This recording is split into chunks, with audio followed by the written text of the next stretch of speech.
Hi guys. Today I've got something special on my bench. Here's a watch that I bought at an estate auction quite cheaply, maybe 6 months to a year ago.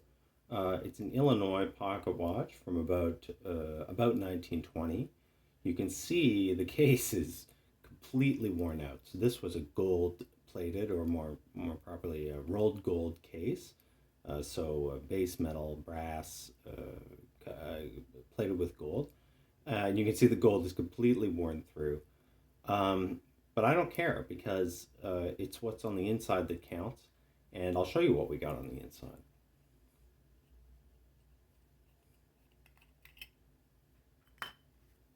Here we have the famous Illinois Bunn Special, a really high grade, really high quality pocket watch movement, 21 jewels, adjusted in six positions, adjusted to temperature.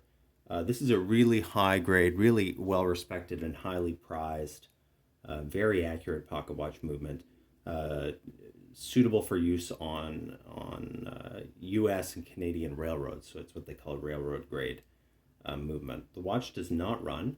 And what I'm going to be doing today is stripping the watch down and searching for the faults in the watch. And I already have a good idea what the fault may be in this case. You can see that the balance is swinging, but the watch is not running. The power is not getting released from the mainspring. So that tells me that in all likelihood something is wrong in the transfer of power from the train of wheels, from the gear train to the balance, right? And I'm going to go out on a limb and say we may have a problem with the impulse jewel, which is a small jewel located on the underside of the balance that receives an impulse from the gear train. So what we're going to do today is get into this beautiful Illinois Bunn Special and see if we can track down the source of the problem. So here's a closer view of the movement. Fabulous engraving of plates,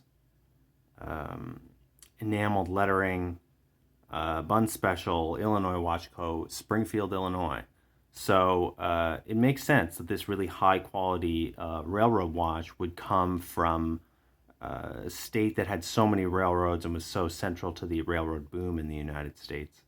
But it's just absolutely gorgeous, really, really nicely decorated, and as I said, highly adjusted and highly accurate. It doesn't matter to me that the case is worn out. So again, we can take a look at the case here. All this says to me is that someone wore this watch every single day for years on end and completely wore through the case. So some people would want to restore the case, and by restore I mean replate the case. I don't want to do that. To me, this case, this well-worn case, shows that someone loved this watch and wore it every day for many years, and that's a beautiful thing to me. I want to keep that. But the movement looks to be in really excellent condition. If I look at the screws, it looks to have been well cared for and serviced at regular intervals. Fingers crossed. So I just want to get the movement running, get it to time, and wear it as the lovely piece of history that it is. Okay, so I've taken the bezel with the crystal off the watch. The dial on this watch is in passable condition. There's a number of cracks here, but it's pretty good. And right now what we're going to see is the lever settings. So this is one feature of so-called railroad grade pocket watch movements, is that you cannot set the time by simply pulling out the crown and turning. What you got to do is take off the bezel, pull out this little lever, and only then can you adjust the hands. And there's a very good reason for that, which is that if you're a locomotive engineer or a train conductor, what you don't want to do is accidentally change the time while you're trying to wind the watch. So that's a feature on railroad approved or railroad grade pocket watches, that you have to go about setting the time in this very particular way. And that's so that the train crew all maintains the same time. No one messes up their watch accidentally and inadvertently causes a train collision by getting the time wrong, right? The train is supposed to be on one track at this time. It's on it's on the wrong track. Trains collide, so that's the reason for that. Okay, so now I've lined up the watch hands and I'm going to remove them. But there's an important thing to remember when removing hands from a pocket watch with an enameled dial. So most dials are painted metal, right? And those dials are fairly robust. You can just lever the hands off. Not so with these enamel dials, right? They crack very easily. Enamel is just hardened glass. So what you got to do is you got to get under the hands and pull straight up without putting downward pressure on the dial. So this hand remover is really good for that. So it grips the hands, and then instead of using the levering function, I can just pull straight up and pull the hands off. There we go. Those are the main hands off. Beautifully blued hands, a really nice purplish color. Really into that. And then this small sub-seconds hand. Again, just want to get underneath.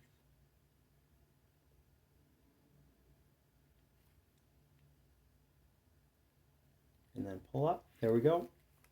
No downward pressure on the dial. There we go. Hands off. So what I'm going to do now is remove the movement from the case. In order to do that, we've got two large screws here that are pulling the movement back into the case. So what I've got to do is loosen those screws, and then the whole movement's going to come out the front. So now that I've removed the screws, I should be able to just remove the movement easily from the case. So let's find out. Should just tip out. There we go. Stem pull back a little bit. Let it come out. Yes, good. There we go. There's our beautiful Bunn Special. Okay, I've lost my last bit of footage here, but there's our dial off. So you loosen some dial screws around the perimeter of the movement. Then the dial should come off. I use a little bit of pegwood to really gently lever it away. You got to be very careful with these enamel dials because they want to crack. And as much as I don't mind if they come cracked, I'm not going to be the one to crack them. So there's our nice movements, little perlage on the plates. I've removed the hour wheel and dial washer, you can see. So what we're going to do now is remove the cannon pinion, then get it into a movement holder and start disassembling it. So again, you want your screwdrivers to fit just perfectly. All pressure on the side of the slot, the screwdriver not touching the bottom of the slot, and not so shallow in the slot that it needs too much pressure to hold it in. So this one fits just perfectly. A little pressure. Oh, that's tight. Okay, there it goes.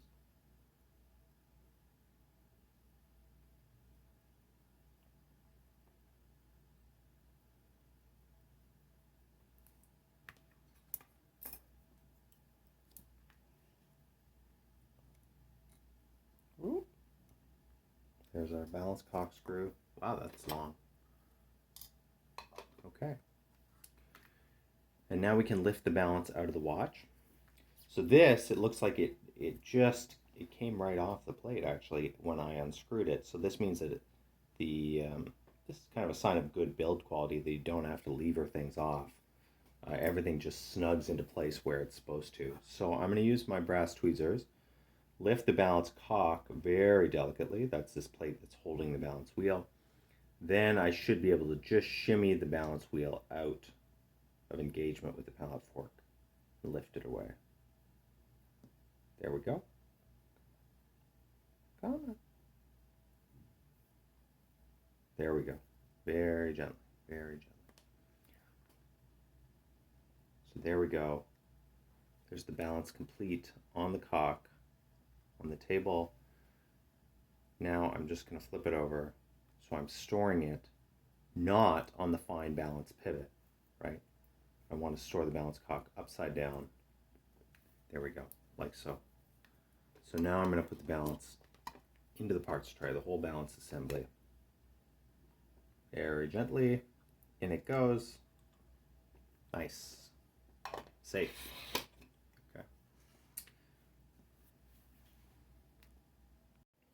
So there's the balance out of the watch.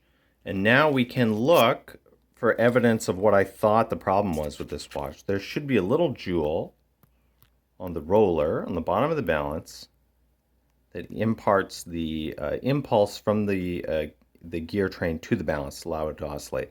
So there you can see a hole where the impulse jewel should go. So there we go. Indeed, there's our problem. That's why the watch, that's at least one reason why the watch is not running. We may uncover others, but there we go. That's at least one major fault found. So what I'm doing now is I'm just inspecting the escapement. So we can see, let me just use a piece of pegwood here. We can see our lever, right? And this gets transferred back and forth.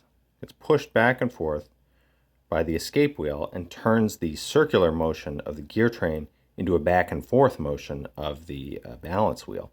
So what I'm going to do now is just put my loop on, take a really close look at the lever, because if some part of the escapement is damaged, right, in this case, we're missing an impulse jewel on the balance. If some part of this mechanism of transferring power from the gear train is damaged, then chances are some other part may be damaged. So I'm going to just put my loop on and take a really close look at this lever. But we can see right now, if I knock the lever over with my pegwood, oh, it just jumps from side to side. And that's a great sign. This means that this watch actually wants to run. So we may get lucky. We may only have to replace the impulse jewel here. So let me take a closer look and we'll find out. Okay, I've spent 2 or 3 minutes flicking the lever back and forth with the hope of just getting enough power out of the mainspring that I can insert a pocket watch bench key, a winding key for when you've got the watch disassembled, and then push the click over. This watch was wound so tight that when it was in the case, I could not even push the click over, disengage it so that I could let the power down. So I'm going to try to let the power down now. So bench key in. Okay, now I'm going to push the click aside. This keeps the mainspring from unwinding. And then I'm just going to turn, let the power down with my bench key. Let the bench key slide slowly through my fingers here. I really don't, you don't want the power to get let down explosively. You can damage the watch. You can damage teeth. The mainspring may unhook from the barrel arbor. It's a mess. So you don't want to do that. So I'm just letting the power down gently, gently, gently. And there we go. That's it. Now you see, if I hold the click aside, pull it aside easily, nothing happens. All the power is out. So just to be doubly sure of that, I'm now going to take the ratchet wheel off. Then we know for certain all the power is out of the movement. Then we can start disassembling the train of wheels. Come in with brass tweezers. Brass tweezers are great. They don't scratch as easily. Brass is a softer metal than steel, so your steel tweezers may scratch. Your brass tweezers, I guess they could scratch, but not as easily. Okay, there we go. So the power's out. Now I can take out the pallet fork and start disassembling the train. That's it all. Okay, so there we go. There's our pallet fork. Receives impulse from the escape wheel, which is going by, and transmits that back and forth. Transmits that motion, converts that rotating motion to back and forth motion. Okay. Our parts tray.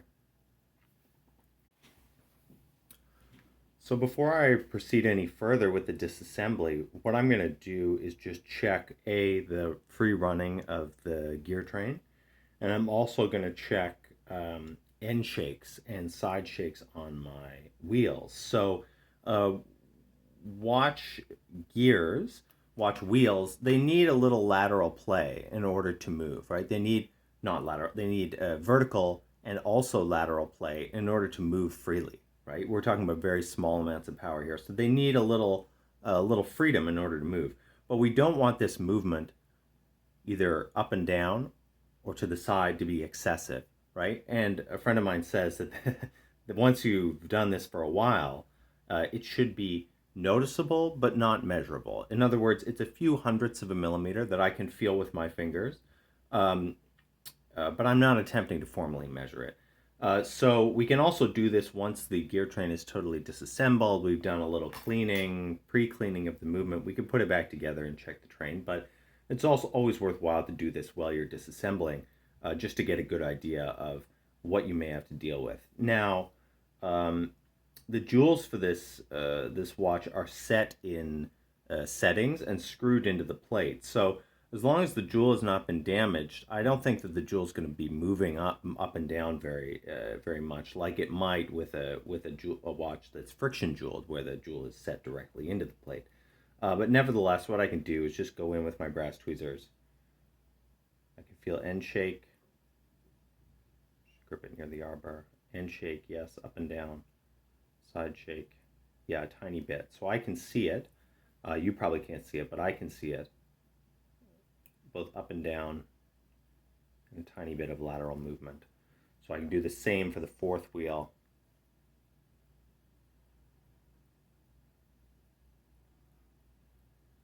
Yeah, good.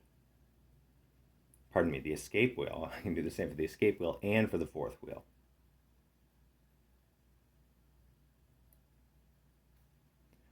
Third wheel is hard to access here with the train in place, so I may have to come back and do that one later once I've got everything else taken apart. We can do this with the barrel arbor as well. This is a point of frequent wear is that the barrel starts wearing out the plate, and the barrel tends to take on a bit of a lean, and so we can just move it side to side. Use pegwood for this.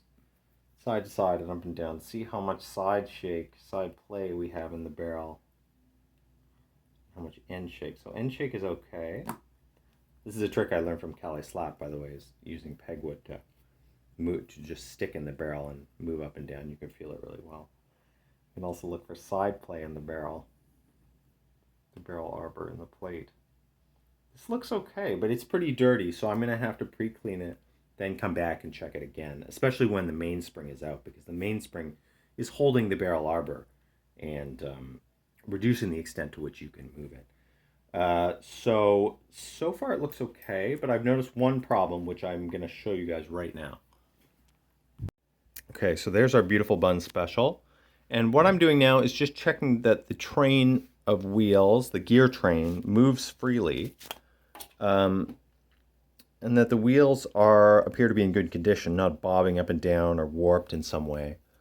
So if I just push the center wheel with a bit of pegwood, it moves, it runs. So that's good. That suggests that the teeth are probably okay on these wheels, the wheels and the pinions. But I do have noticed one problem, which is the fourth wheel, which is kind of back and a bit shielded from the rest from your eye right now. The light is having trouble getting back there, but in the train going backward, we have the escape wheel, fourth wheel, third wheel, center wheel, barrel. So the fourth wheel, I can see it just through there, and when I turn the train, I'm not sure if you can see it, but it's got just a bit of wobbling up and down motion. And the reason for that, most likely, is that it's got a bent pivot. And why that happens is because in a movement like this, the seconds hand, the sub-seconds hand, is mounted directly to the arbor, the pivot of the fourth wheel. And often when people are careless in either putting those hands on or removing them, they get in there with their hand levers and they muck around with those hand levers. What they can do is bend that pivot, and that will cause your fourth wheel to wobble up and down while it's running. And that can introduce some instability in the rate of the watch. When you go to time the watch, you'll find that it's not keeping one time, it's going up and down. So that's something we're going to have to correct. Okay, I'm now going to disassemble the train of wheels, what watchmakers call the gear train. And this should be pretty straightforward. So first we've got our train wheel bridge. Then I'm going to take off the barrel bridge and remove the barrel.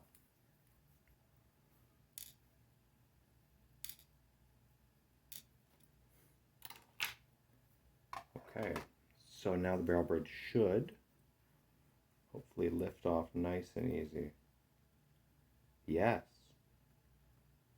What a movement. Oh, beautiful. So there we go. There's our barrel bridge come off gently into the parts tray. And now we've exposed our whole gear train, our whole train of wheels. Okay, so our train of wheels is safely away, and now we can finally remove the keyless works. Keyless as in needs no key to wind the watch. Our missing impulse jewel. There it is. Fell out somewhere. Looks like we've got some spots of shellac around here, but there it is. So this is what fits in the underside of the balance wheel and transfers the energy from the gear train to the balance to make it oscillate. So I'm going to have to inspect this thing, make sure it's not damaged. If it's not damaged, then we can just refit it with shellac, and that's something I'll do in a future video. Finger over finger. If you were going to reuse this mainspring, you'd want to be really careful not to distort it on the way out. But I can tell as I'm removing this mainspring is toast, and we're going to have to replace it. So carefully removing from the barrel. Don't want to scratch the bottom of the barrel. Yep. There we go. All right, so there's our old mainspring. And as you can see, well, it doesn't look very springy. It's really, a new mainspring is big. This one is compressed, so it's a really tired old mainspring that's going to have to be replaced. So I'm going to put that on order now. Sad, it's always a bit of a wait unless you have a big stock of mainsprings, and I don't. It's just too many calibers for me. But yeah, so there we go. So there's our watch. Okay, so there's our beautiful Illinois Bunn Special in pieces. So the things we noticed, we have to replace the impulse jewel. We need a new mainspring. Fourth wheel extended pivot where it connects to the seconds hand, it may be bent, so we need to look into that further. And I noticed also when the balance, even though the balance swung freely, it appeared to be warped. It was sort of doing a little bobbing and weaving there. So I'm gonna have to look at the balance more carefully. So what we are gonna do now is a really close inspection of all the parts to find any further faults, as well as do a bit of a pre-cleaning. We'll check all our end shakes and side shakes again. Then the watch will go through a deeper cleaning, and then it'll get reassembled. So I'm going to post more videos on this watch as we go through it. So what I'm going to do now is put the dial away safely and order that mainspring. Okay, thanks for watching.